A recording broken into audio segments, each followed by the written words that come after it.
the truth about buyer strategies, buy downs, and assumable loans, and also market snapshot for Georgia and Florida, specifically Atlanta. So, welcome to Coffee with Kristel. Yes, my coffee is almost halfway. Homemade cappuccino.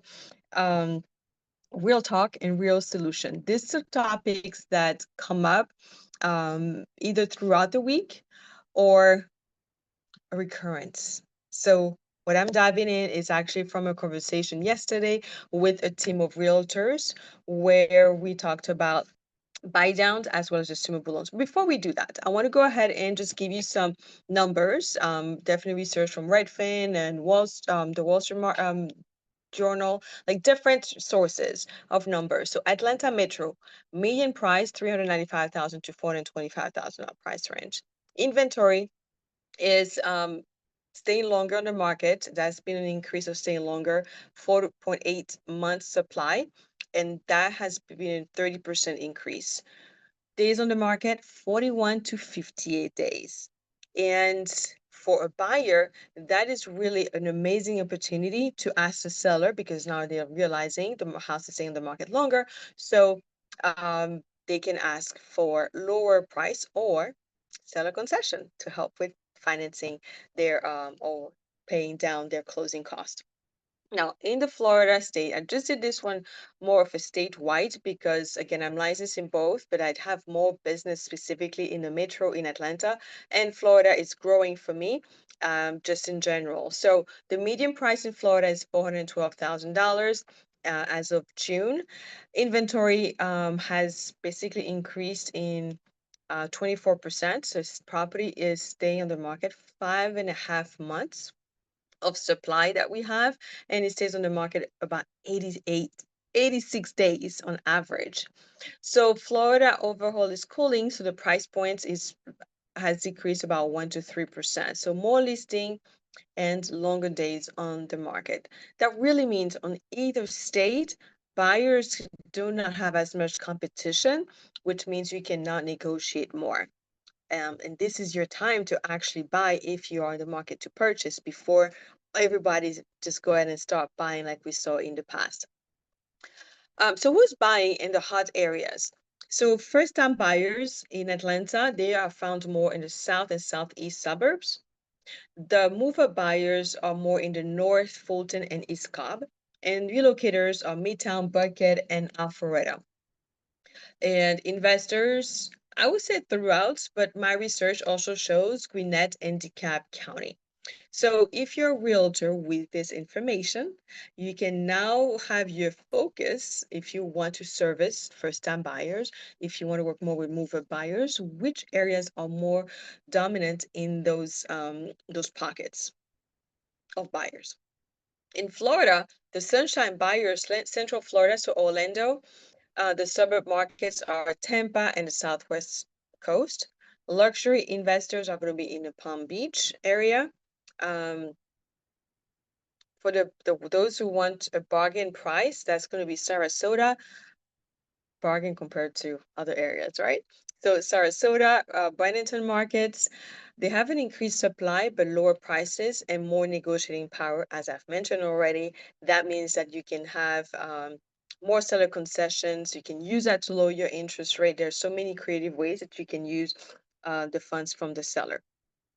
But the caution for Florida is the condos. Condos are usually cheaper, but it's harder to sell when insurance has been an issue in Florida, either the qualification or the HOA having the proper insurance or the coverage required for lenders. So if you're looking to finance a property and you buy a condo, that is very much of a challenge. Usually in general, actually, it's almost 20 to 25% you have to put down, even as owner occupied to reduce the verifications that we do. Now, us as a lender, doing our due diligence and not requiring as much when you're putting 20 to 25%, that doesn't remove from you doing your homework and seeing how the HOA is actually managing the property and the budget. If they have no reserve, hello, where's the money going to come from if there are issues? Used to be probably when people were buying from up north and they had the funds, like, oh, we just take care of it. But now you have a mixture of those occupants. Now I went on a tangent on condos because I used to live in one on the beach in Fort Lauderdale, so I know the demographics of the people who stay or buy those some of those condos. But now there's a mixture where there are homeowners who don't necessarily have that extra money laying around to go ahead and take care of hurricane shutters and assessment. So that's why condos have had a more challenging time for them to sell. All right, so now the opportunity zones in Florida. So you have growth hotspots like Orlando, Tampa, Ghost Cities. It's actually a repeat of what I just said. Buyer's Advantage, Sarasota, and Bradenton, and it's true. I have a realtor. You might want to check him out. Willie, his company is Fidata, and they sell a lot of business there, help a lot of clients, and they also have some new constructions. Um, so it's Fidata Realty. You want to look them up. And let's see the challenges that our agents are facing, that'll be Florida and Georgia, overpriced listing.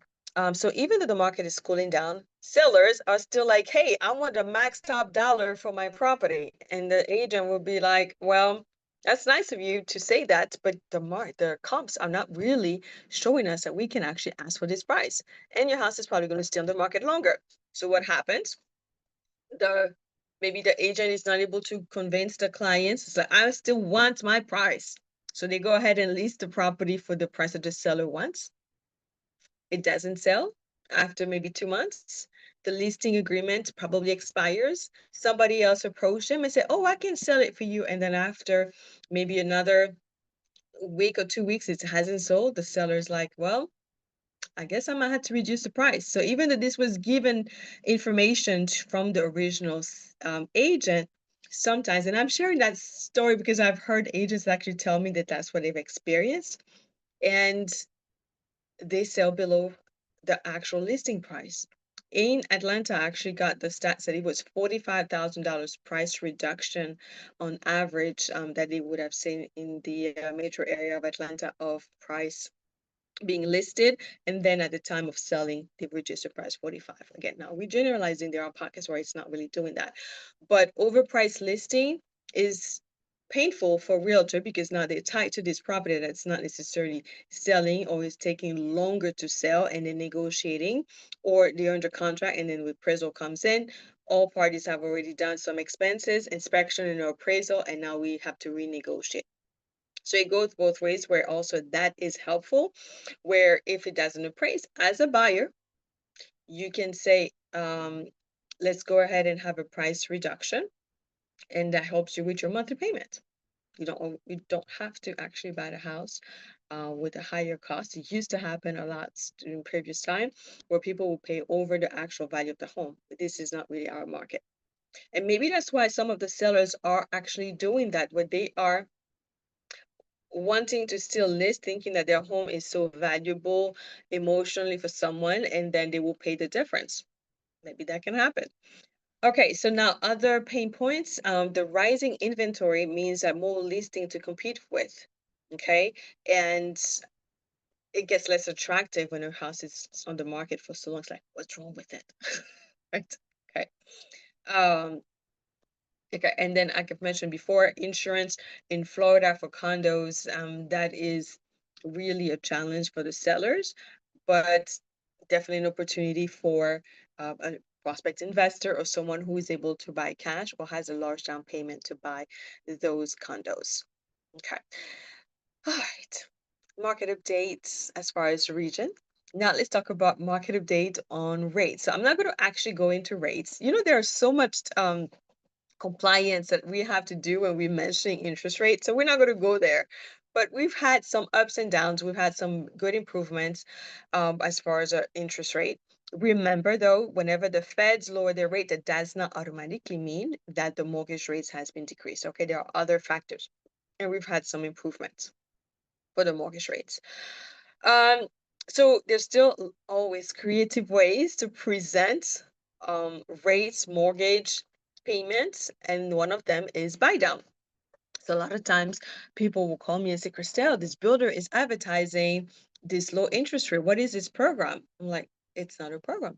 It's really the way they're structuring where they are doing a 2-1 buy down. When I say it's not a program, it is still an FHA, it's still a conventional loan. It's just that they're advertising lower rates, like let's say a temporary for the first 2 years of the interest rate. So starting with the rate of 6.75, the first year would be 4.75, 5.75, and then 6.75. The client, so you as a buyer, when you qualify to 6.75. But as a seller, what they have to do, or the builder, the savings that we have, you should get my pen for it, the payments that you're saving the first 12 months and the second, basically the 24 months, they are paying for it upfront. So it's not really hitting your pockets because this is a marketing tool. They're doing their best to have price integrity so they don't do a price reduction. So they're giving you incentives. But that money that they're giving upfront could also be used. So you might want to check that. How much would my rate be, not doing a buy down, but use that money to actually reduce my closing cost? Okay. So for the builder, it's attractive because now they're advertising low interest rates. That's also helping them to not reduce the price so they can, like I said, keep the integrity for the other properties that they have listed or coming up. And um, it's a way of getting things to move, right? Because when you hear a lower interest in the market, that's like an incentive. So, and I've also explained how who pays it. So the builder usually will pay for that. And so it's really in the deal, the margin that they have. Now, what's the risk for you as a buyer? So the risk is that you have a payment shock. What I tell agents, and when I had this call yesterday with the realtor team, Shantae, so thank you so much, Shantae, for the opportunity to speak with your team. What I was explaining on the risk is the payment shock. When somebody buys a house, mostly for their first home, um, the escrow may change. Okay, so your mortgage is a 30-year fix, but your escrow changes and your payment will change. I've had clients call and say, Christelle, you told me it was a fixed rate. Yes, it still is a fixed rate, but what is not fixed are your taxes and your insurance. So when your escrow changes from a new construction where we are estimating what the actual taxes are going to be. And hopefully the attorney would have done a great job of doing the true assessment. Somebody actually in my internal company page was mentioning that there are some lenders who find a way to not actually use what they estimated it would be, and they're just reducing their taxes by half. So you're putting a client at a disservice to be able to qualify, but it's going to catch up to you. Your escrow analysis is going to come out, and now you're going to owe back taxes, and then you have to adjust for future taxes. So now your current payments, when they're doing the escrow analysis, is going to be to catch up and for future. And then you have your payment, and clients can tell me sometimes, oh my gosh, it went up about $300, right? So you want to be careful if you're a buyer or if you're an agent that you're letting them know. Remember, taxes can change. Your insurance could change. Your first introductory rate on the insurance could be lower because it's a new construction. So when we now add in the 2-1 buy down where the rate is 4.75, then it goes to 5.75, let's say, and then 6.75, those payment increases of hundreds of dollars can actually be a shock, mostly if the person doesn't have um, reserve or another income coming in and they are fully remembering that, by the way, my payment is going to go up and my intention is to refinance. Okay, so be very, very careful so you don't get caught into the situation of you either can't refinance because your loan to value is too high and now you can't afford the house. Um, all right, so now if you buy the rate down, for me personally, I like to do more than numbers for permanent buy down because it gives more of a budgeting facility for clients, meaning you know what your payment is going to be. So like right now I have a client who's doing we're doing a grant actually. And instead of using the grant money to lower her funds to close, what she's decided is, Christelle, go ahead and buy the rate down permanently and give me a better payment so I don't have just give me a better payment. So I don't always recommend that because now you are buying points in discount points, it's called. So just double check. Does it make sense?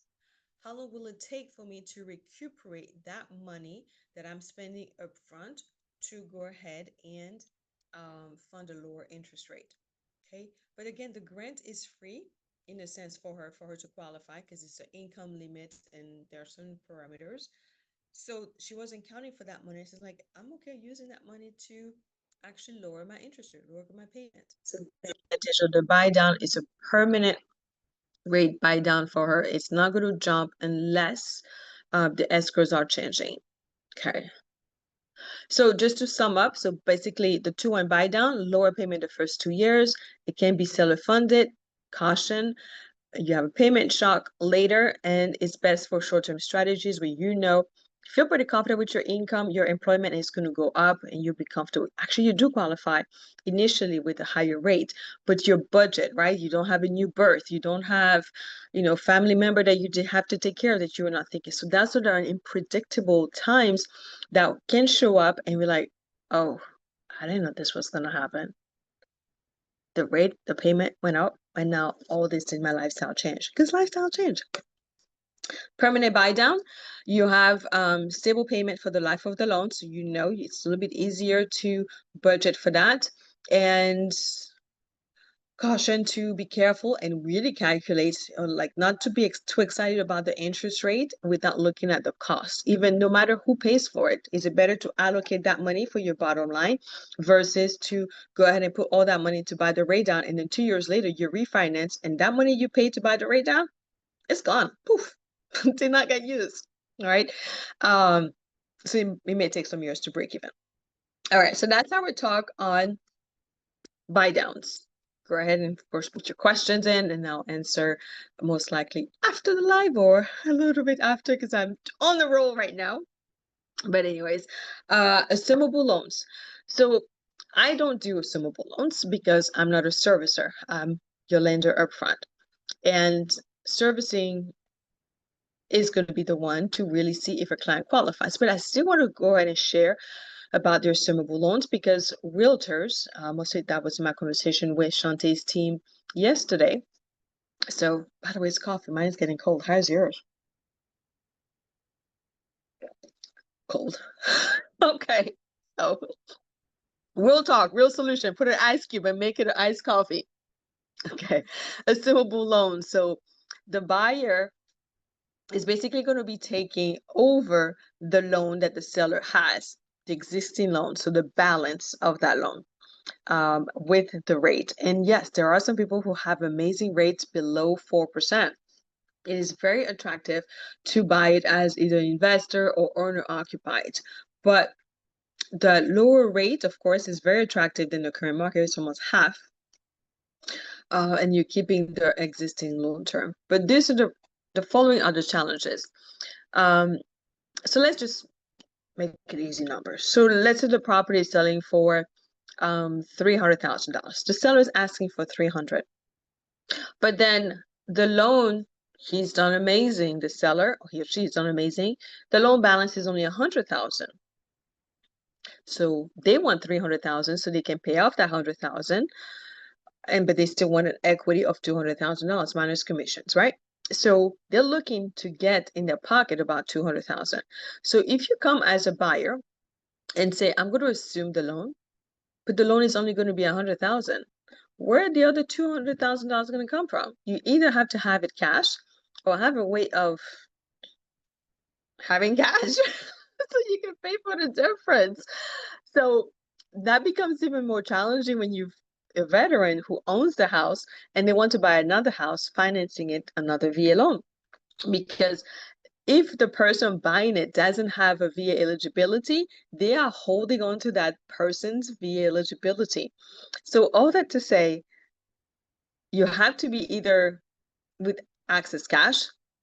I do line of credits, by the way. So if you have one property that maybe you can take the money from that line of credit, finance assume the loan and then put the difference at closing to pay for that equity for the seller to be whole, we can do that. But basically, all loans are not assumable. Usually it's going to be FHA and VA. Conventional, it's rare, but it's always good to just get the seller to check with their servicer to see if that is even an option.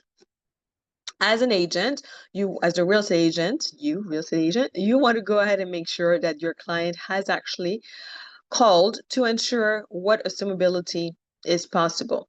And then when you market, you want to be clear what the rate is, what the balance is, and what cash is required. So that your prospect buyer knows that, yes, it's a great rate, even if you qualify for that loan balance, but you had to have the money for the difference.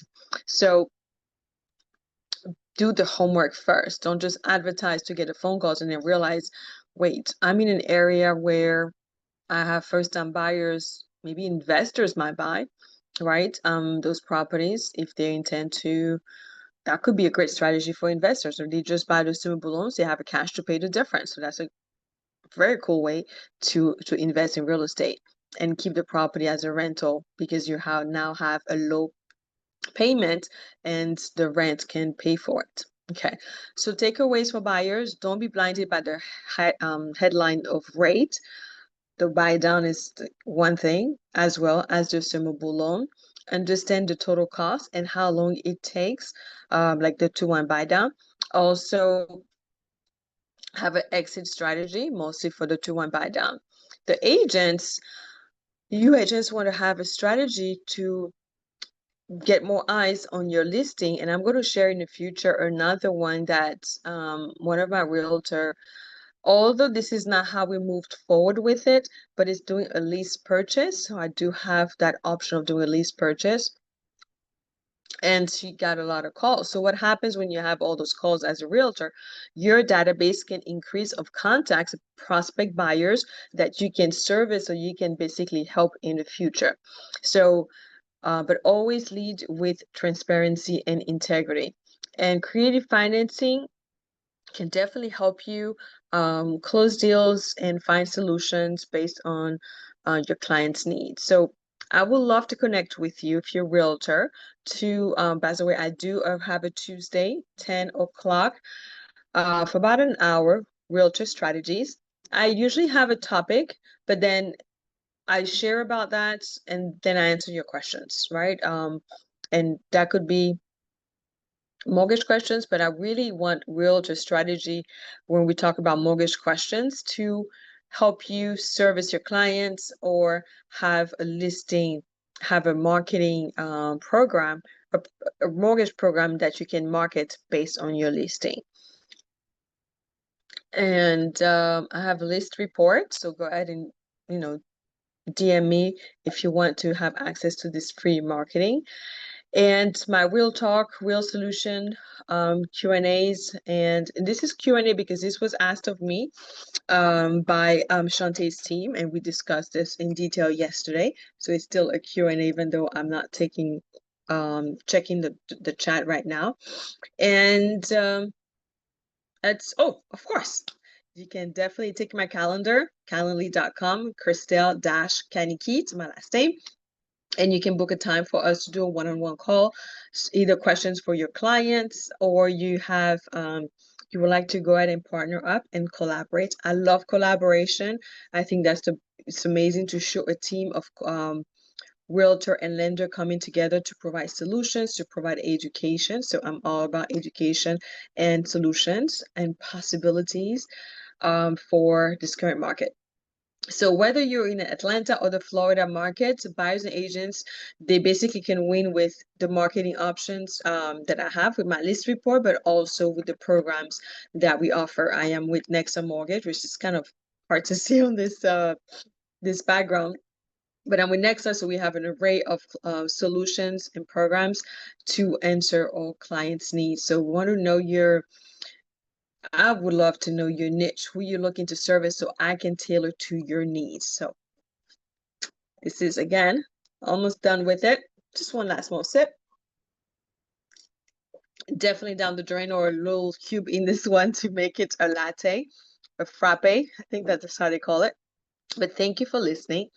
and would love for you to join me on the next live Thursdays, 9:30. I either answer questions as they're coming through or questions that have come into my space during the week.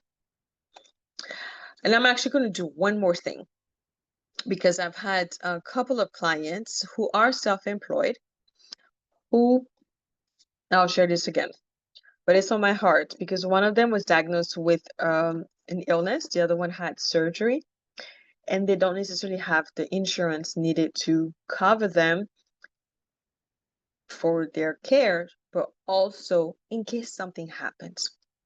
And it's limiting when you don't have life insurance or any type of insurance. So I'm looking to connect with a friend of mine, Therese, to do a live or a recording to really point out how important it is to have, even if it's a small amount of insurance, to have coverage.